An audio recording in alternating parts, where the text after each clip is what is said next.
Nagpapatuloy ang News at 1. Nananatiling naka-alerto ang National Disaster Risk Reduction and Management Council sa epekto ng bagyong Butchoy. Ayon sa NDRRMC, bagamat hindi tatama sa lupa, ay patuloy na pinalalakas ng bagyo ang epekto ng habagat na nagpapaulan sa malaking bahagi ng bansa. May report ang aming kasamang si Julius Tisamboron via phone patch.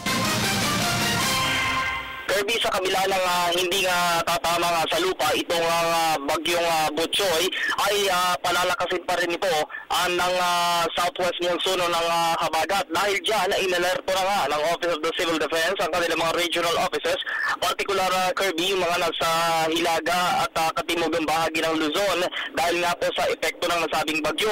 Sa atas nga yan ni OCD at NDRRMC Chief Undersecretary Ricardo Halad dun sa pinakahuli nilang pre-disaster assessment meeting kung saan nga ay doon na rin nakipagpulong yung iba't ibang ahensya ng pamahalaan, kasama na dyan yung DSWD at ng DILG.